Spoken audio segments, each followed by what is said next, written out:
ಸಂಬಂಧಪಟ್ಟಿದ್ದು. ಮಿಥುನ ರಾಶಿ ನೋಡಿ, ಮಿಥುನಕ್ಕೆ ರಾಶಿಯಲ್ಲಿ ಸಪ್ತಮ ಹಾಗೂ ಕರ್ಮಸ್ಥಾನದಲ್ಲಿ ವಕ್ರ ಗುರು ಒಂದು ರೀತಿಯಲ್ಲಿ ಒಳ್ಳೆಯದೇ, ಒಂದು ರೀತಿಯಲ್ಲಿ ಸ್ವಲ್ಪ ಅಶುಭ ಅಂತ ಹೇಳಬೇಕಾಗತ್ತೆ.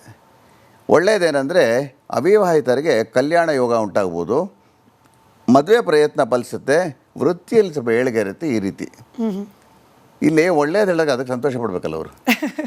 ಆದರೆ ಜನ್ಮಗುರು ನರೋ ದುಃಖಂ ಅಂತ ಒಂದು ಸೇಯಿಂಗ್ ಇದೆ. ಅದು ಹೇಳೋ ಹಾಗೆ ಜನ್ಮರಾಶಿ ಗುರು ಗೋಚರಿಸಿದಾಗ ಮನಸ್ಸಿಗೆ ಏನೋ ಒಂಥರ ನೋವು ಉಂಟಾಗುತ್ತೆ. ಯಾತಕ್ಕೆ ಅಂತ ನಮಗೆ ಗೊತ್ತಿಲ್ಲ. ಮಕ್ಕಳ ವಿಷಯದಲ್ಲಿ ಗುರುಗೆ ನಾವು ಸಂತಾನಕಾರಕ ಅಂತ ಹೇಳ್ತೀವಿ. ಸೊ ಮಕ್ಕಳ ವಿಷಯದಲ್ಲಿ ಅಸಮಾಧಾನ ಇರುತ್ತೆ, ಅವರು ಅಸಡ್ಡೆಯಾಗಿ ನಡ್ಕೊಳ್ಳೋದು, ಸ್ವಲ್ಪ ಹುಚ್ಚುಚ್ಚಾಗಾಡೋದು ಈ ರೀತಿಯಲ್ಲಿ. ಆನಂತರ ಕೈಯಲ್ಲಿ ಗುರುವಿಗೆ ನಾವು ಧನಕಾರಕ ಅಂತ ಹೇಳೋದ್ರಿಂದನೂ ದುಡ್ಡು ನಿಲ್ಲಲ್ಲ, ಏನೋ ಖರ್ಚಾಗ್ತಾ ಇರುತ್ತೆ. ತೃತೀಯದಲ್ಲಿ ಕೇತು ಇರೋದ್ರಿಂದ ಒಡ ಹುಟ್ಟಿದವ್ರ ಯೋಗಕ್ಷೇಮಕ್ಕೂ ಜನರಲ್ಲಿ ಯೋಗಕ್ಷೇಮಕ್ಕೆ ಅಂದರೆ ಮಿಸ್ಅಂಡರ್ಸ್ಟ್ಯಾಂಡಿಂಗ್ಸ್ ಆಗುತ್ತೆ ಸಾಧ್ಯತೆ ಇರುತ್ತೆ. ಸಪ್ತಮದಲ್ಲಿ ಶುಕ್ರ ಹಾಗೂ ಕುಜನ ಸಂಬಂಧದಿಂದ ಒಳ್ಳೆಯ ಬಾಂಧವ್ಯ ಇರೋ ದಂಪತಿಗಳು ಪರಸ್ಪರ ಸ್ವಲ್ಪ ಅಸಮಾಧಾನಗಳು ವ್ಯಕ್ತಪಡಿಸ್ಕೋಬೋದು. ಅಂದರೆ ಅವರಲ್ಲಿ ಡಿಫ್ರೆನ್ಸಸ್ ಆಫ್ ಒಪಿನಿಯನ್ ಅಂತ ಆಗ್ಬೋದು. ಮೂರನೇ ವ್ಯಕ್ತಿಯ ಪ್ರವೇಶದಿಂದ ದಂಪತಿಗಳಲ್ಲಿ ಅಪಾರ್ಥಗಳು ಹಾಗೂ ಸಂದೇಹಗಳು ಉಂಟಾಗ್ಬೋದು. ಮೂರನೇ ವ್ಯಕ್ತಿಯ ಪ್ರವೇಶ ಅಂದರೆ ಈ ಕೆಲವು ರಿಲೇಟಿವ್ಸ್ ಇರ್ತಾರೆ, ಅವ್ರು ಅಂದ್ಬಿಟ್ಟು ನಿಮ್ಮ ಯಜಮಾನ ಸೇರಿಲ್ಲ ನೋಡಿ ಅಂತ ಹಿಂಗೆ ಅನ್ನೋದು, ಅದು ಇನ್ನೇನೋ ಹೇಳೋದು.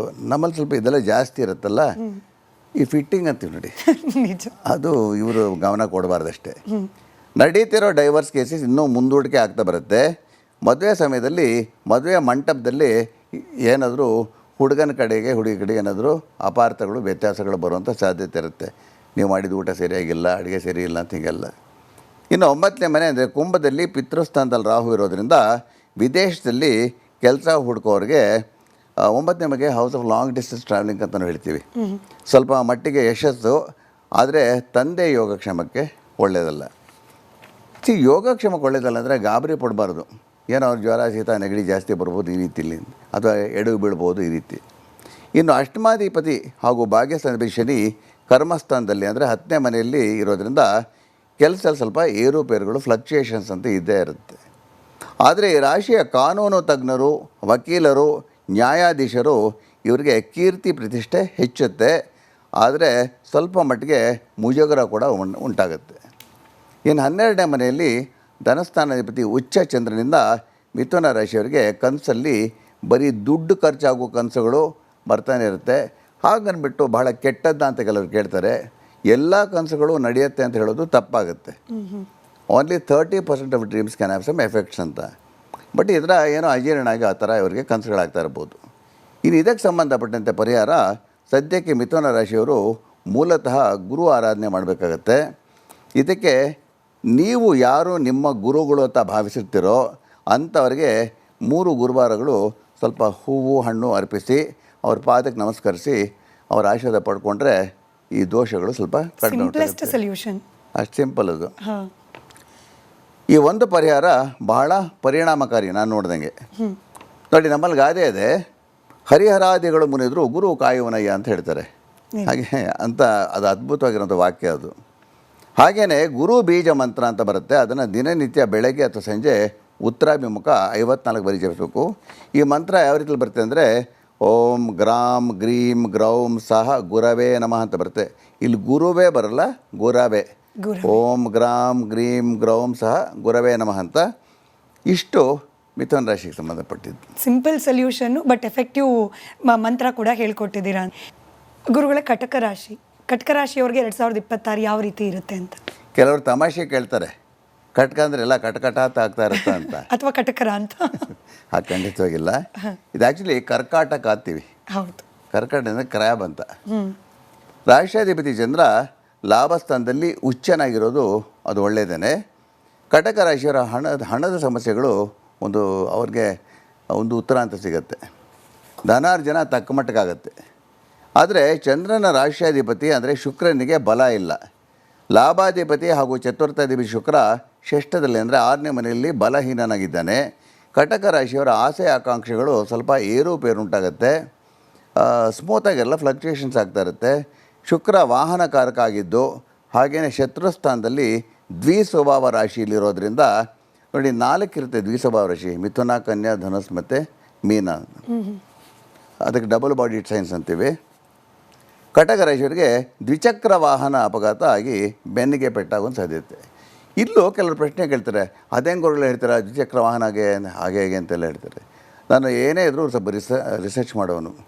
ನೋಡಿ, ನೀವು ಚೆಕ್ ಮಾಡ್ಕೋಬೋದು ಅವರವರು ಯಾವ ಜಾತಕದಲ್ಲಿ ಶುಕ್ರ ಮತ್ತು ಕುಜ ದ್ವಿಸ್ವಭಾವ ರಾಶಿಗಳಿರ್ತಾರೋ, ಮಿಥುನ, ಕನ್ಯಾ, ಧನುಸ್ಸು, ಮೀನದಲ್ಲಿ 90% ಕೇಸಸಲ್ಲಿ 2 ವೀಲರ್ ಆಕ್ಸಿಡೆಂಟ್ಸ್ ಆಗುತ್ತೆ. ಆ ದ್ವಿ ಅಂತ ನಾನಿಲ್ಲಿ ದ್ವಿಚಕ್ರ ಅಂತ ನಾನು ಅಳವಡಿಸ್ಕೊಳ್ತೀನಿ. ಯಾಕಂದರೆ ಯಾವುದೇ ಪ್ರೆಡಿಕ್ಷನ್ ಕೊಡಬೇಕಾದ್ರೂ ಸ್ವಲ್ಪ ಸ್ಟಡಿ ಮಾಡೇ ಕೊಡೋದು. ಆಮೇಲೆ ಇನ್ನೊಂದು ಭಾಳ ಇಂಪಾರ್ಟೆಂಟು, ಹಾಗೆಯೇ ಶುಕ್ರ ಮಾತೃಸ್ಥಾನಾಧಿಪತಿ ಆಗಿರೋದ್ರಿಂದ ಮತ್ತು ರವಿ ಪಿತೃಕಾರಕನಾಗಿರೋದ್ರಿಂದ ತಾಯಿ ಯೋಗಕ್ಷೇಮಕ್ಕೆ, ತಂದೆ ಯೋಗಕ್ಷೇಮಕ್ಕೆ ಅಷ್ಟು ಕ್ಷೇಮವಲ್ಲ. ಕ್ಷೇಮಲ್ಲ ಅಂದರೆ ಹೇಳ್ದಲ್ಲ, ಯಾವುದು ತಲೆ ಕೆಡಿಸುವಾಗಿಲ್ಲ, ಜ್ವರ ಬರೋದು ಇಂಥದ್ದೆಲ್ಲ ಸಣ್ಣ ಪುಟ್ಟದ್ದು ಆಗ್ತಾ ಇರ್ಬೋದು. ಬಟ್ ಇಲ್ಲಿ ತಾಯಿ ತಂದೆಗೆ ಅಗ್ನಿ ಅಥವಾ ಹಲಿಗೆ ತುಂಡುಗಳಿಂದ ಪೆಟ್ಟಾಗುವಂಥ ಸಾಧ್ಯತೆ ಇರುತ್ತೆ. ಇವಾಗೆಲ್ಲ ಕಾರ್ಪೆಂಟ್ರಿ ಕೆಲಸ ನಡೀತಾ ಇದ್ದರೆ ಅಲ್ಲಿ ಏನಾದರೂ ಹೆಚ್ಚು ಕಮ್ಮಿ ಹೋಗ್ಬೋದು. ಆಮೇಲೆ ತಾಯಿ ಬಂದು ಅಡುಗೆ ಮನೇಲಿ ಕೇರ್ಲೆಸ್ ಆಗಿರ್ಬೋದು, ಈ ರೀತಿಯಲ್ಲಿ. ಇನ್ನು ಪಂಚಮಾಧಿಪತಿ ಕೂಡ ಷಷ್ಠದಲ್ಲಿರೋದ್ರಿಂದ ಕಟಕ ರಾಶಿಯವರಿಗೆ ಪದೇ ಪದೇ ಹೊಟ್ಟೆ ಸಮಸ್ಯೆಗಳು ಉಂಟಾಗ್ತಾ ಇರುತ್ತೆ, ಅಂದರೆ ಡೈಜೆಸ್ಟಿವ್ ಪ್ರಾಬ್ಲಮ್ಸು. ಅಷ್ಟಮದಲ್ಲಿ ರಾಹು ಇರೋದ್ರಿಂದ ಸ್ವಲ್ಪ ಸೋಂಕುಗಳು, ಅಲರ್ಜೀಸು, ಗುಳ್ಳೆಗಳು ಈ ರೀತಿ ಕಾಣಿಸ್ಕೋಬೋದು. ಪಿತೃಸ್ಥಾನದಲ್ಲಿ ಶನಿ ಇರೋದ್ರಿಂದ ತಂದೆ ಆರೋಗ್ಯದಲ್ಲಿ ಸ್ವಲ್ಪ ಫ್ರೀಕ್ವೆಂಟಾಗಿ ಏರುಪೇರು ಉಂಟಾಗುತ್ತೆ. ಎರಡನೇ ಮನೆ ಅಂದರೆ ದ್ವಿತೀಯದಲ್ಲಿ ಕೇತು ಇರೋದ್ರಿಂದ ಕಟಕ ರಾಶಿಯವರಿಗೆ ಸ್ವಲ್ಪ ಹಲ್ಲಿನ ಸಮಸ್ಯೆಗಳು, ಹಲ್ಲು ನೋವು ಈ ರೀತಿ ಕೂಡ ಕಾಣಿಸ್ಕೋಬೋದು. ಇದು ನೋಡಿ, ಯಾರದೇ ಜಾತಕ ನೋಡಿದಾಗ ಎರಡನೇ ಮನೆ ಬಂದು ಫೇಸು ಮತ್ತು ಬಾಯನ್ನು ಸೂಚಿಸುತ್ತೆ.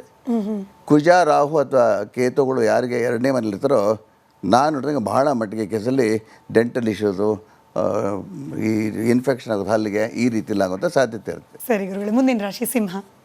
ನೋಡಿ, ಸಿಂಹಕ್ಕೆ ರಾಶಿಯಲ್ಲಿ ಕೇತು ಇರೋದ್ರಿಂದ ಸಿಂಹ ರಾಶಿಯವರ ಆರೋಗ್ಯದಲ್ಲಿ ಏರುಪೇರು ಇರುತ್ತೆ. ಇಮ್ಯೂನ್ ಸಿಸ್ಟಮ್ ಬೇಸಿಕ್ಕಾಗಿ ವೀಕ್ ಆಗುತ್ತೆ. ಹಾಗೆಯೇ ಸಣ್ಣ ಪುಟ್ಟ ಸೋಂಕುಗಳು, ಅಲರ್ಜೀಸ್ ಅಂತ ಉಂಟಾಗುತ್ತೆ. ರಾಶಿಯಾಧಿಪತಿ ರವಿ ಪಂಚಮದಲ್ಲಿದ್ದು ರವಿ ಮೇಲೆ ಶನಿಯ ದಶಮ ದೃಷ್ಟಿ ಇರೋದ್ರಿಂದ ಸಿಂಹ ರಾಶಿಯವರಿಗೆ, ಸಿಂಹ ರಾಶಿಯ ಹೃದ್ರೋಗಿಗಳಿಗೆ ಉಲ್ಬಣ ಆಗುವಂಥ ಸಾಧ್ಯತೆ ಇರುತ್ತೆ. ಓಕೆ, ಇದು ಅಷ್ಟೇ ಭಾಳ ಸಿಂಪಲ್ಲಾಗಿ ಕೆಲವು ಕಡೆ ಕಾಂಬಿನೇಷನ್ಸ್ ಕೊಡ್ತಾರೆ. ಸೂರ್ಯನಿಗೂ ಶನಿಗೆ ಸಂಬಂಧ ಇದ್ದರೆ ವಿತಿನ್ 2 ಡಿಗ್ರೀಸ್ ಇದ್ದರೆ, ಸೂರ್ಯನಿಗೂ ಕೇತುಗೆ ಸಂಬಂಧ ಇದ್ದರೆ 90% ಕೇಸಲ್ಲಿ ಐ ಇಶ್ಯೂಸ್ ಅವ್ರ ಹಾರ್ಟ್ ಇಶ್ಯೂಸ್ ಬರುತ್ತೆ. ಏನು ಮಾಡಬೇಕು ಅಂತಾರೆ, ಆದಿತ್ಯ ಪ್ರಾಣಾಯಾಮ ಮಾಡಬೇಕು, ಎಕ್ಸಸೈಸ್ ಮಾಡಬೇಕು, ಪ್ರಾಣಾಯಾಮ ಮಾಡಬೇಕು, ಸರಿ ಹೋಗುತ್ತೆ ಅವಾಗ. ಸುಶ್ರುತ ಸಮಿತಿಯ ಪ್ರಕಾರ ರವಿ ಶನಿಯ ಸಂಬಂಧ ಇದ್ದರೆ ಕೊಲೆಸ್ಟ್ರಾಲ್ ಹೆಚ್ಚಳಾಗುತ್ತೆ. ಓಕೆ, ಪಂಚಮದಲ್ಲಿ ಯೋಗಕಾರಕ ಕುಜ ಇರೋದ್ರಿಂದ ಹಿಂದೆ ಮಾಡಿದ ಹೂಡಿಕೆಗಳಿಂದ ಲಾಭ ಸಿಗುತ್ತೆ. ಆದರೆ ಸಿಂಹ ರಾಶಿಯ ಗರ್ಭಿಣಿಯರು ಹೆಚ್ಚಿನ ಜಾಗೃತಿ ವಹಿಸಬೇಕು. ಯಾಕೆಂದರೆ ಪಂಚಮದಲ್ಲಿ ಕುಜ ಇದ್ದರೆ ಗರ್ಭಕೋಶದ ಏರುಪೇರುಗಳು, ತೊಂದರೆಗಳು ಉಂಟಾಗೋಂಥ ಸಾಧ್ಯತೆ ಇರುತ್ತೆ. ಮತ್ತು ಹುಸಿ ವೈದ್ಯರ ಹತ್ರ ಹೋಗಿ ಎಡವಟ್ಟು ಮಾಡ್ಕೊಳ್ತಾರೆ. ಹಾಗೆಯೇ ಪಂಚಮದಲ್ಲಿ ಕುಜ ಹಾಗೂ ಶುಕ್ರನ ಮಿಲನ ಇದ್ದರೆ ಸಿಂಹ ರಾಶಿಯ ಗರ್ಭಿಣಿಯರಿಗೆ ವಾಹನ ಅಪಘಾತದಿಂದ ಸಾಧ್ಯ ಆಗುತ್ತೆ, ಅಪಘಾತದ ಸಾಧ್ಯತೆ ಇರುತ್ತೆ. ಪ್ರತ್ಯೇಕವಾಗಿ ಈ ರಾಶಿಯ ಗರ್ಭಿಣಿಯರು ದ್ವಿಚಕ್ರ ವಾಹನದಲ್ಲಿ ಪ್ರಯಾಣ ಮಾಡಬಾರ್ದು, ಹಾಗೆಯೇ ದ್ವಿಚಕ್ರ ವಾಹನವನ್ನು ಚಲಾಯಿಸಬಾರ್ದು ಸದ್ಯಕ್ಕೆ, ಅಟ್ಲೀಸ್ಟ್ ಫಾರ್ ದ ನೆಕ್ಸ್ಟ್ ಅವ್ರ ಪ್ರೆಗ್ನೆನ್ಸಿ ಆಗೋವರೆಗೆ. ಆಮೇಲೆ ಧನಸ್ಥಾನದಲ್ಲಿ ಹಾಗೂ ಲಾಭಸ್ಥಾನಾಧಿಪತಿ ಬುಧ ಕೂಡ ಪಂಚಮದಲ್ಲಿರೋದ್ರಿಂದ ಫೈನಾನ್ಷಿಯಲ್ ರಿಟರ್ನ್ಸ್ಗೆ ಅದು ಒಳ್ಳೆಯದು. ಆದರೆ ರೋಗಸ್ಥಾನಾಧಿಪತಿ ಶನಿ ರವಿ ಹಾಗೂ ಬುಧನ ಮೇಲೆ ದೃಷ್ಟಿ ಹಾಕಿರೋದ್ರಿಂದ ಸಿಂಹ ರಾಶಿಯವರಿಗೆ ನರ ದೌರ್ಬಲ್ಯ ಕೂಡ ಉಂಟಾಗೋ ಸಾಧ್ಯತೆ ಇರುತ್ತೆ. ಪತಿ ಅಥವಾ ಪತ್ನಿಯ ಆರೋಗ್ಯಕ್ಕೆ ಅಷ್ಟು ಒಳ್ಳೆಯದಲ್ಲ.